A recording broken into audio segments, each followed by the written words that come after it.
Tu savais que les oursins pouvaient se déplacer? Sérieusement, je croyais qu'il restait juste accroché au rocher. Eh bien non, il paraît qu'ils possèdent des pieds.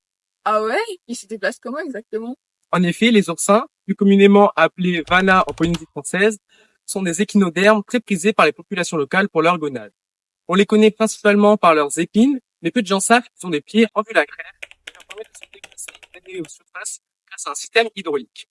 Ces derniers sont appelés podias et se présentent sous la forme de petits tubes cylindriques. Ils sont reliés au système ambulacraire, un réseau de canaux internes dans lequel circule un liquide au travers d'un pore extérieur, la madréporite. Ce système permet de contrôler la pression des fluides mais aussi d'alimenter les pieds, acteurs actifs de leur locomotion. D'algues, ils sont principalement connus pour être herbivores et pour jouer un rôle clé dans la préservation des récifs coralliens. En mangeant près de 45% d'algues, ils évitent qu'elles ne se propagent trop et n'étouffent les coraux. Si leur population venait à diminuer voire disparaître, les algues risqueraient de se multiplier trop vite, ce qui pourrait déséquilibrer tout l'écosystème marin et menacer la biodiversité présente sur les récifs. Malheureusement, les oursins sont aussi connus pour être très intolérants au changement de salinité. Sachant que leur capacité à se déplacer est essentielle à leur survie, pour à la fois récupérer de la nourriture que pour s'échapper des prédateurs, on en vient à se demander comment le changement de salinité affecte-t-il la mobilité des oursins. Pour répondre à cette problématique, nous avons réalisé une expérience visant à étudier l'influence de la salinité sur la vitesse de déplacement d'oursins bleu-noir, aussi appelé Vana taropoto, une espèce courante en Polynésie. Nous avons mis en place 3 aquariums contenant des concentrations en sel de plus en plus faibles.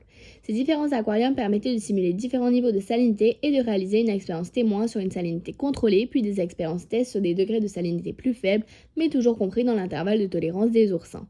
Pour observer les déplacements de notre oursin, nous avons conçu un tube en plastique afin de restreindre ses mouvements de manière linéaire. Cela nous permettait de filmer plus efficacement les déplacements de notre oursin. Sur des salves d'1 heure, nous observons d'abord ces déplacements juste après le choc de salinité, puis après une nuit d'adaptation.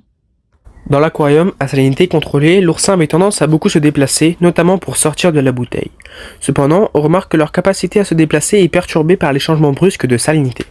En effet, dès que l'oursin était confronté à une nouvelle salinité, sa vitesse de déplacement était nulle. Une fois adapté, on remarque que l'oursin n'est toujours pas très actif. Dans le bac de 30 grammes par litre, par exemple, ses mouvements restent minimes, et dans celui à 25 grammes par litre, il va simplement se coller à la paroi.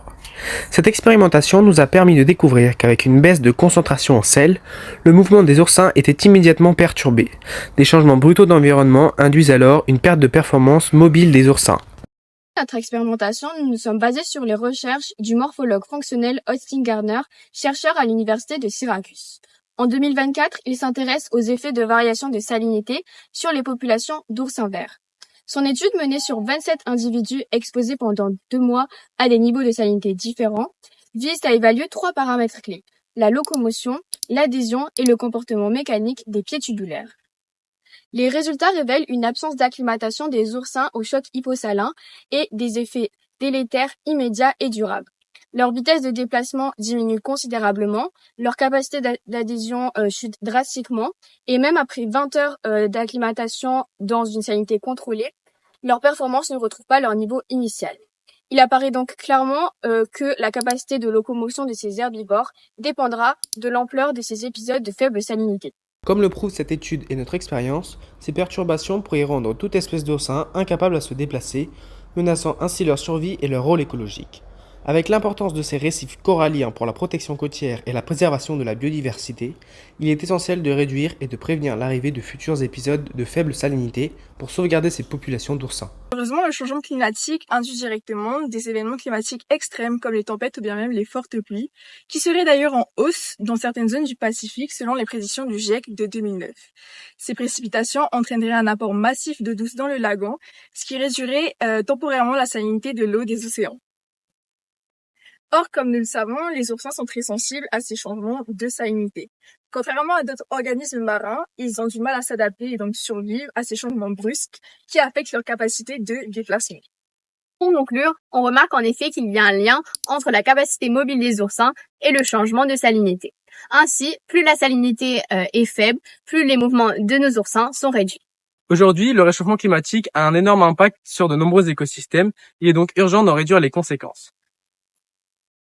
L'exemple des oursins montre qu'il peut avoir un impact direct sur ces échinodermes, mais aussi indirect sur le récif corallien, 2 trésors de la culture polynésienne.